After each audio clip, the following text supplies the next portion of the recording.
The stars are right, and that means it's time for another episode of The Whisper in Darkness. I'm your host, the man from Lang. Thank you very much for joining me today. On this episode, we are taking a look at A Light in the Fog, the fourth Mythos pack in the Innsmouth Conspiracy Cycle. FFG dropped the preview last week, so we are taking a look at that pack today.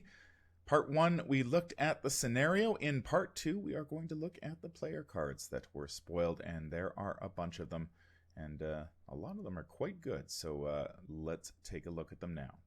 Before we get started, I'd like to thank the patrons of this channel for their tremendous support. The Arkham Horror LCG community is amazing, and these people have gone above and beyond to bring you content like these player card previews.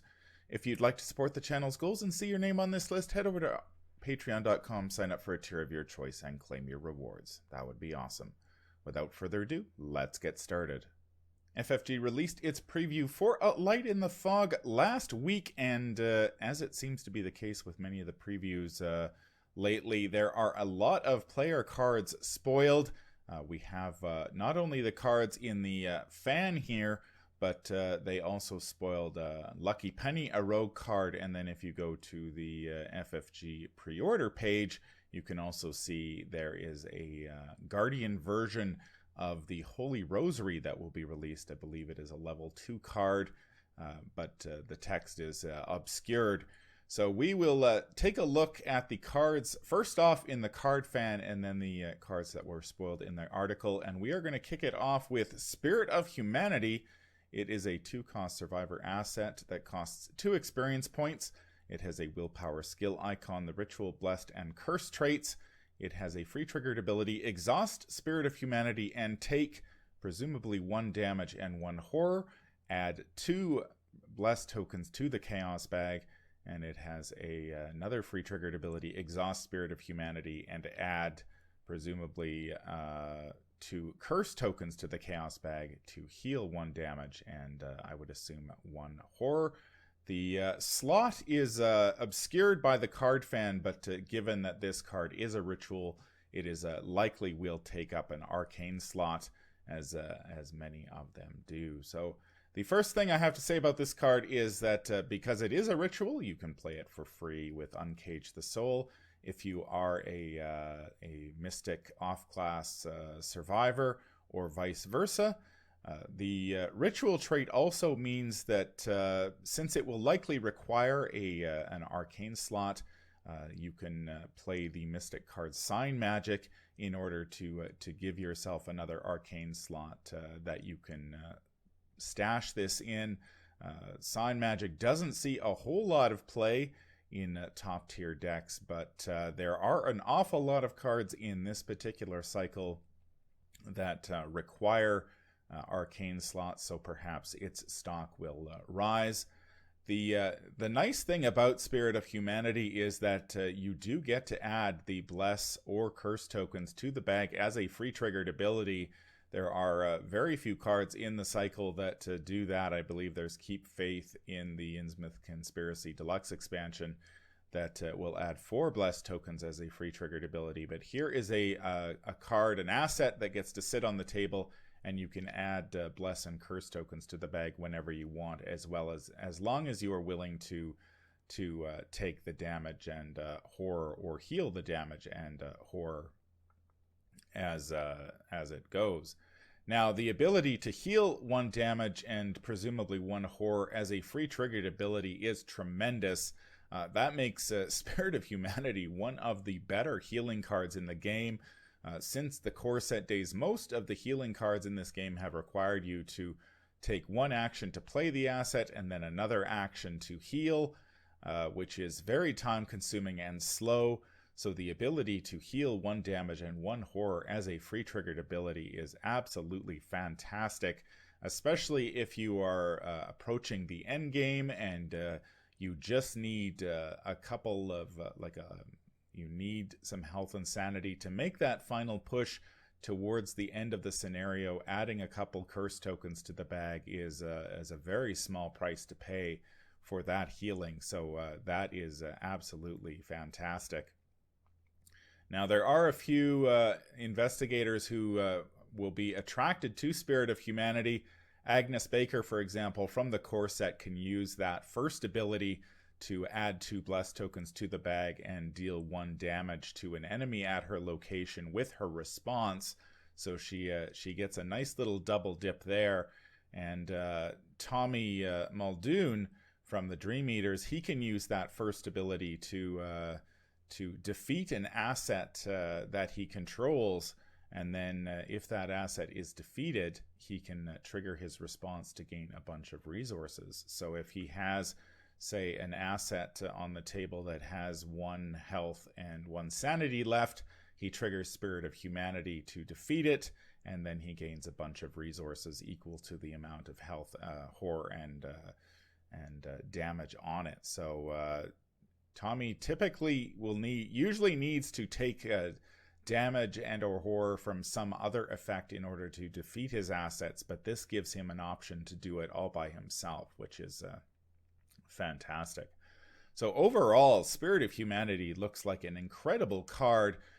We've talked a little bit about the Mystic's lack of an ability to add Bless and Curse tokens to the bag in the past, and here is a way for several off Mystics and off-class Mystics to add those tokens to the bag. Of course, the Bless trait synergizes with Father Mateo, so it's an option for him.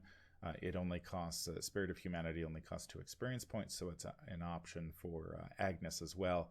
And then somebody like Patrice Hathaway, who can take Mystic cards, also has the option of purchasing this because, of course, she is a survivor. So a lot of options here. Mystics like to play around with both Bless and Curse, so this gives Mystics and off-class Mystics an option to play around with. So I expect it to see quite a bit of play. Really interesting card here in Spirit of Humanity. The second card in the card fan is Shield of Faith. It is a 2-cost Guardian asset that costs 2 experience points. It has 2 willpower skill icons, the spell and bless traits, and when you play it, you seal up to 5 bless tokens, and if Shield of Faith has no tokens on it, sealed on it, you discard it, and then when an enemy attacks an investigator at your location, exhaust Shield of Faith and release a chaos token sealed there to cancel an attack. It takes up an arcane slot. So lots to like about this particular card. Of course, the spell trait synergizes with cards like Arcane Initiate, Familiar Spirit, Robes of Endless Night, and Uncage the Soul from the Mystic card pool. The Bless trait synergizes with Father Mateo, who I believe is pictured on the card, which is pretty telling. FFG often likes to hint about who should be playing certain cards, and this makes a very nice addition to a Father Mateo deck. The Shield of Faith has 2 willpower skill icons, which is always nice as you are upgrading your deck to get those extra skill icons, and so you're able to cut some of those neutral skills from the core set from your deck. This makes a nice replacement for a card like Guts. You don't get the card draw, of course, but you do get other benefits. Much like Rite of Sanctification, this is one of the big reasons that you want to be playing with the Bless mechanic in your deck.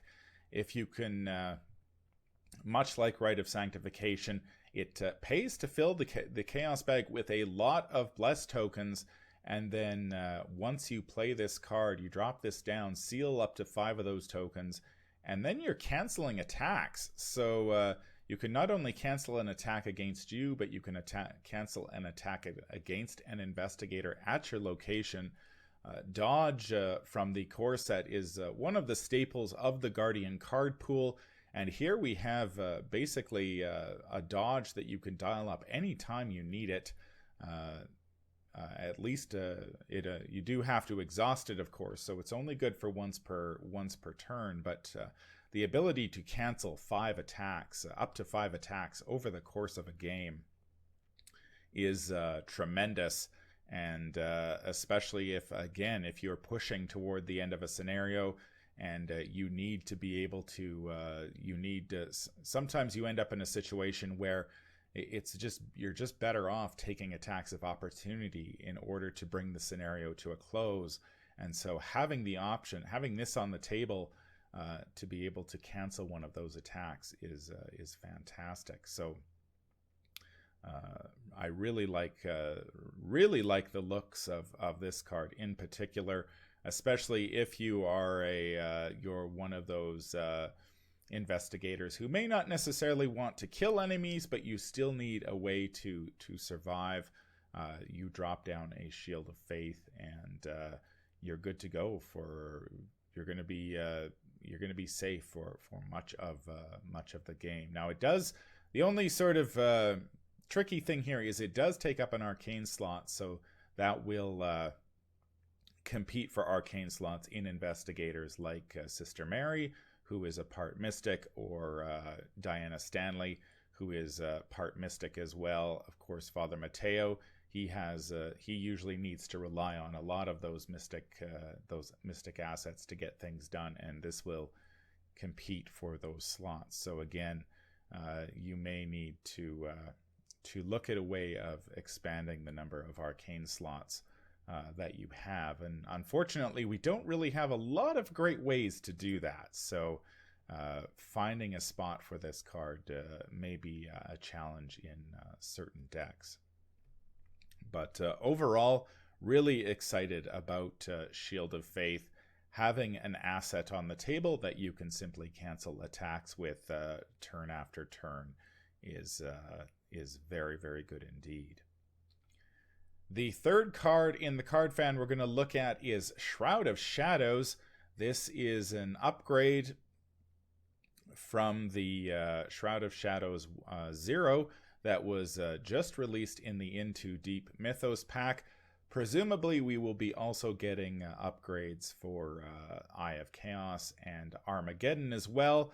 So I think we all knew that these were coming in the cycle, and we will be getting one, possibly two or three in this Mythos pack. Shroud of Shadows 4 is a 3-cost asset that comes with a willpower and agility skill icon, spell and curse traits. It enters play with 3 charges. As an action, you can spend a charge to evade. This evasion attempt uses willpower instead of agility. You get +2 willpower for this test. If you succeed and the evaded enemy is non-elite, you may move that enemy to a connecting location. For each curse token revealed during the evasion attempt, you may move to a connecting location or place 1 charge on Shroud of Shadows. So this is very similar to its level 0 counterpart, and of course it takes up an arcane slot. This is very similar to its level 0 counterpart. The spell, of course, synergizes with cards like Arcane Initiate, Familiar Spirit. Marie Lambeau can get an extra action out of this. You can make it cheaper with Robes of Endless Night or Uncage the Soul. Again, it's quite similar to Mists of Rillier 4, which is slightly, you get to, if you're playing Mists of Rillier 4, you get +3 willpower versus +2 for the Shroud of Shadows. And Mists of Rillier 4 is slightly cheaper. You're paying 3 resources for Shroud of Shadows versus 2 resources for Mists of Rillier 4.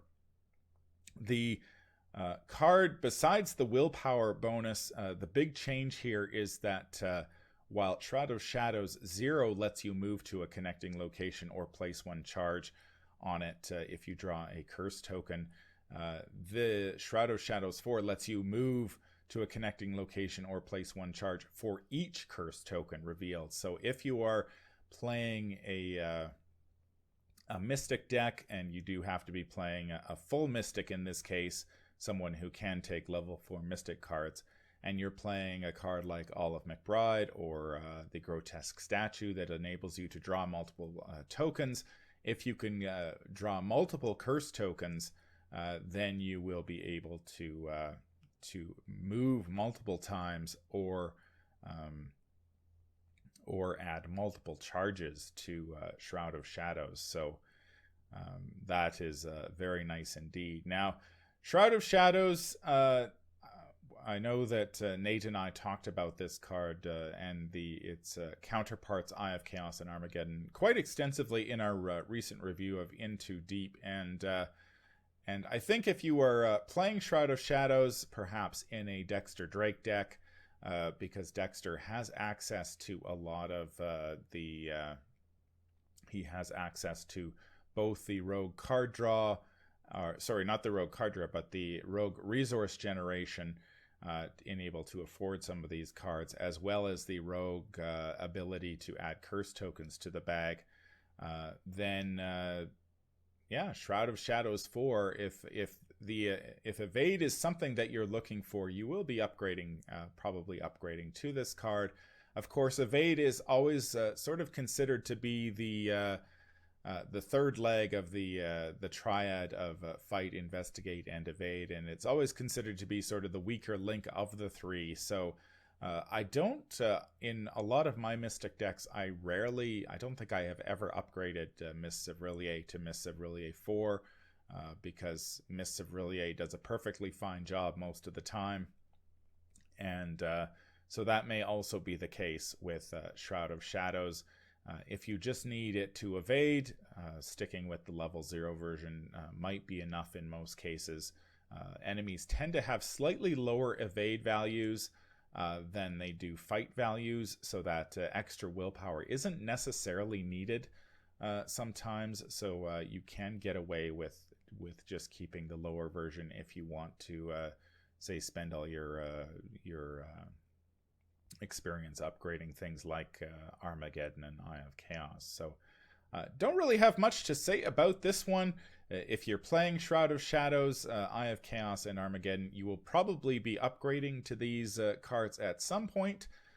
They, of course, qualify for arcane research and whatnot, so you can upgrade to them for slightly cheaper if you're willing to take a couple of mental trauma.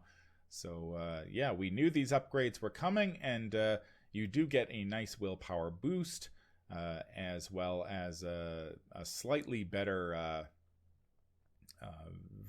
version of the curse. If you draw curse tokens, you do get a bigger benefit with the more curse tokens you draw. Of course, then the problem becomes, how do I get enough curse tokens in the bag, and how do I draw enough of them to really trigger that? But as some viewers pointed out, you can look at the curse here just as a sort of, if the curse tokens happen to be around, it's a nice benefit. So personally, I try, if I'm paying for that curse mechanic, then I want to try to leverage it as much as possible. So I will, if I play this card, I will be looking for ways to pack the bag with as many curse tokens as possible, so I can move and or add charges. One of the cards revealed in the pack preview was Lucky Penny. It is a unique rogue asset that costs 2 resources. It costs 2 experience points, but it has the exceptional keyword. So it will, while it is a 2 experience point card, it will cost you 4 experience points if you want to purchase it, and you can only purchase 1 copy. It has a willpower and agility skill icon, the item, charm, and curse traits. Exceptional. Forced. When you reveal a bless or curse token during a skill test you are performing, flip a coin. On a heads, treat the token as a bless token. On a tails, treat the token as a curse token. If you treat bless tokens as curse tokens as a result of this effect, draw 1 card. It takes up an accessory slot. So this design reminds me a lot of the throwback to the CCGs of the early 1990s, where designers were just beginning to explore what you could do with card games. So there were all sorts of zany things, flipping cards, flipping coins. I remember in the Star Wars CCG, there was the bluff mechanic. So all sorts of crazy ideas. And this reminds me a lot of that. I'm not a huge fan. I'll be upfront here. I'm just not a huge fan of the whole flipping coin mechanics. I mean, you're already dealing with one random element in pulling tokens from the Chaos bag. So stacking another random element on top of that really just doesn't appeal to me all that much. But I think there are some advantages to this card. For starters, it is another way for rogues to mitigate curse tokens if they're adding them to the bag with cards like Faustian Bargain. If you can add them in, and then there is a chance that when you do draw them, you can flip a coin and turn that curse token into a bless token. So that's not a bad thing. Again, it's going to be very, very random. So your mileage may vary from flip to flip. There are other options, of course, you can consider, such as Skeptic 1, which was released in Into Deep, and False Covenant 2, which was also released in Into Deep. The nice thing about treating a curse token as a bless token, should you flip a heads, is that it can create a significant swing for you, especially if you are playing a Succeed by 2 archetype.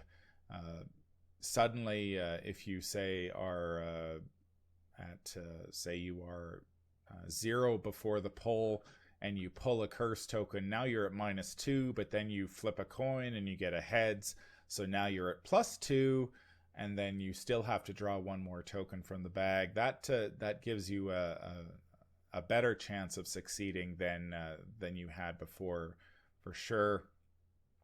If you are +2 before the pull, you draw a curse token, you drop to 0, you flip a coin, hey, I got heads, now it's +2, you draw another token, it's a -2, you pass the test, and it all works out in the end. Now, the first part, now rogues typically don't have ways of adding blessed tokens to the bag. They are really centered on the curse mechanic. But treating a blessed token as a curse token is relevant either if you're playing multiplayer. So if you're sitting down at a table with a group and you've got somebody like Father Mateo or Sister Mary who's dumping a lot of blessed tokens into the bag. That is one thing. Or if you're playing a rogue investigator who has relatively easy access to both bless and curse tokens. And I'm thinking of investigators here like Leo Anderson, who's a Guardian rogue, and Guardians, of course, like blessed tokens. You've got Skids O'Toole, who is a rogue Guardian. Finn Edwards, who is a rogue survivor, so he can play a card like Keep Faith, or several of the other survivor cards that convert curse tokens into blessed tokens. Preston Fairmont, he's in the same boat. He is a rogue survivor.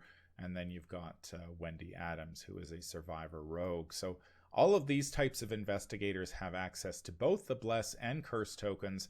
So having a card like this, where you can play around with both types of tokens and have a chance of converting them from one to another, is this card is an option in those. I think it's a better option in those sorts of decks. So we've already talked a little bit about the benefits of converting a curse token to a blessed token. It's a great way to, the lucky penny can mitigate those curse tokens and provide a nice little swing. But if there are blessed tokens and you happen to draw one and you convert it to a curse token, you do get to draw a card. Now, drawing a card is always a welcome benefit. Card draw, of course, wins games.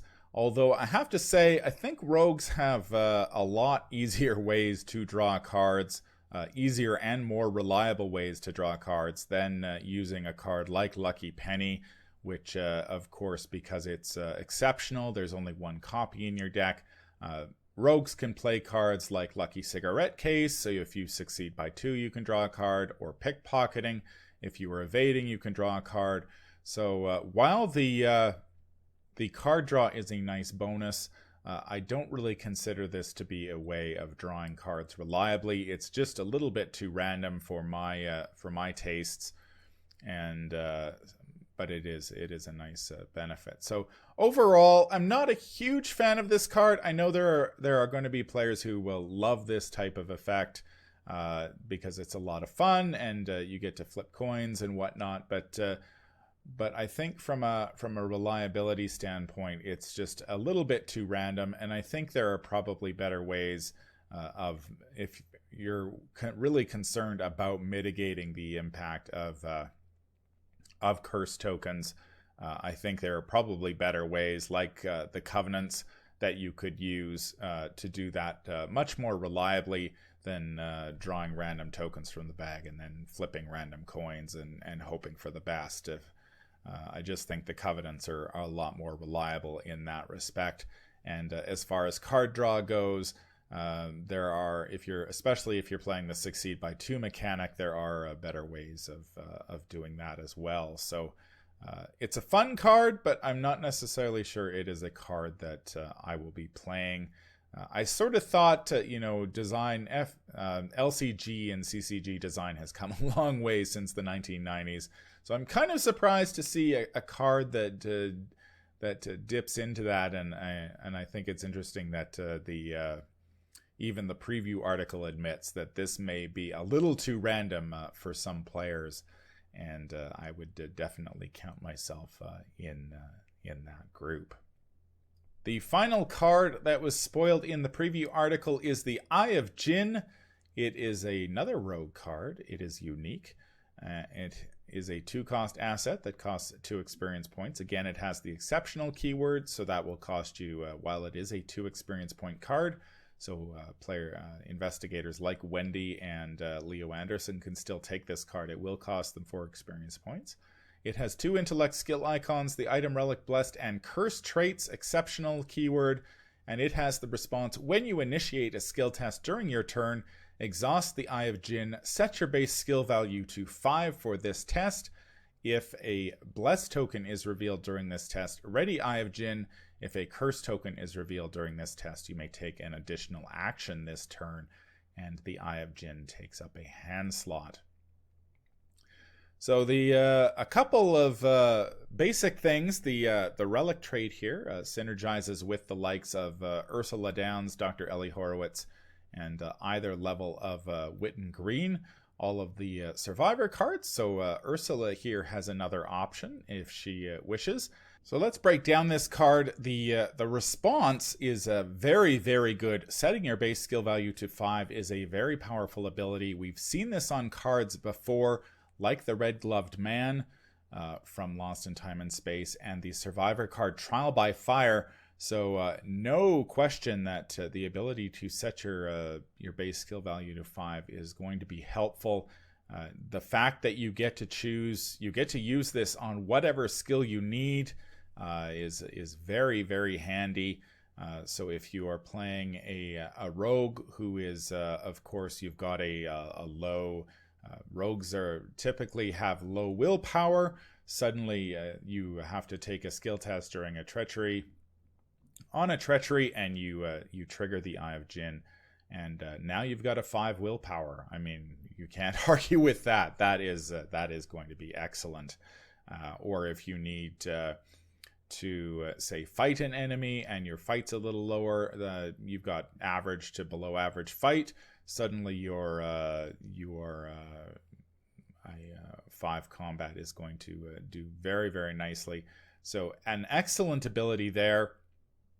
If you happen to be playing with blessed tokens, then you get to ready the Eye of Jinn. So you get to do, rather than get to use the eye once per turn, you get to use it multiple times per turn. This is going to be much more relevant in a multiplayer setting, where you may be teamed up with Sister Mary or Father Mateo or somebody else who's adding a lot of blessed tokens to the bag, or you're playing one of those rogues who can have access to blessed tokens.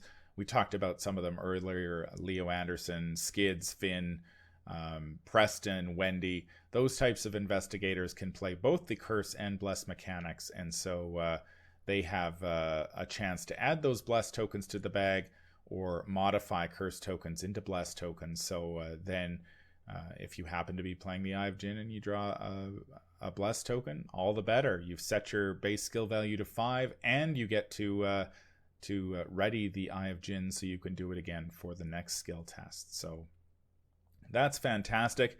If you're playing a more traditional rogue who's using cards like Faustian Bargain to add curse tokens, or you are maybe playing a rogue seeker like Trish Scarborough, who has access to both the rogue curse token cards and the seeker curse token cards, you can, if you draw a curse token, you get an additional action, which is, I mean, that's also excellent. So you either get to ready if you draw a bless token, or you get to an extra action, which is taking 4 actions around. I'm not going to say no to that. And if you're playing a mix of bless and curse tokens, then you have a chance to trigger both abilities. So not only will you get to ready the, you could potentially pull bless and a curse token during a skill test and end up readying the Eye of Jinn, and then getting an extra action as well. And that's the best of both worlds. It's quite nice that the Eye does set your base skill value to 5, which gives you a little bit of padding in case you do pull that curse token. Curse tokens, of course, are -2s. So if you are, even if you are taking a test, say, let's say you're taking Rotting Remains, say, and you set your base willpower to 5. Even if you draw a curse token, that only drops you to 3, so you're even with the difficulty of Rotting Remains.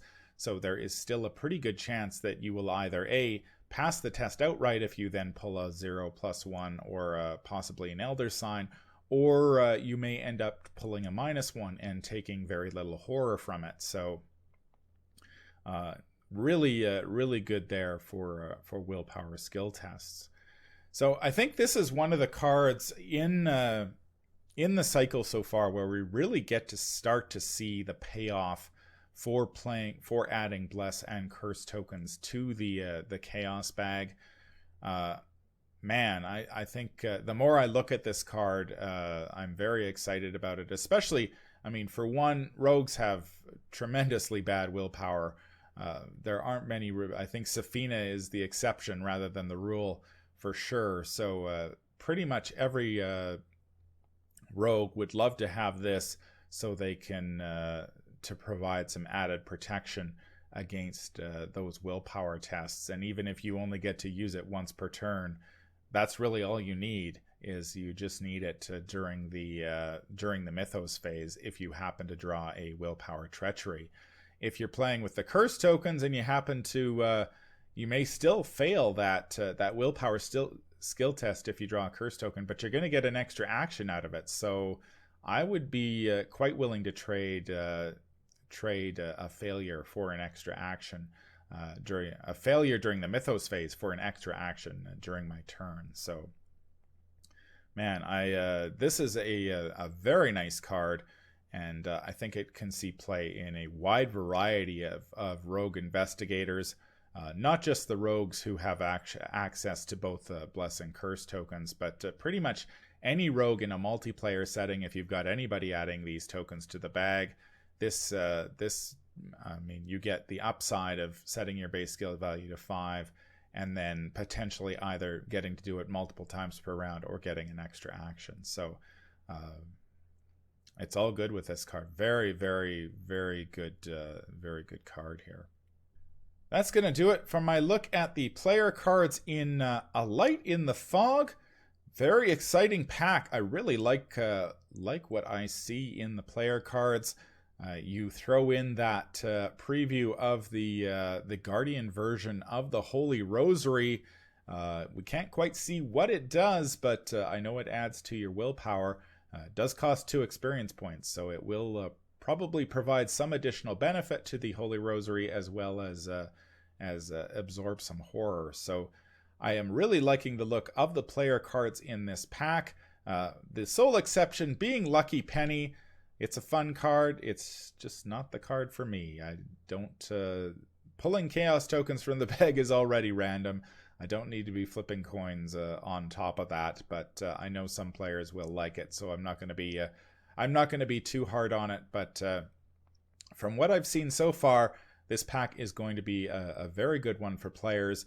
And I hope it is, because from what when I looked at the scenario in part 1, man, this scenario looks like it could be a very challenging one indeed. And so players will need every benefit they can muster in their decks in order to succeed. All in all, I can't wait till A Light in the Fog comes out. Looks like it will be released in February, if I've done my math correctly. So we shall find out then. And stay tuned. You never know. The Whisper in Darkness does receive spoilers from time to time from FFG. So we may have an opportunity to spoil another card from this Mythos pack down the road.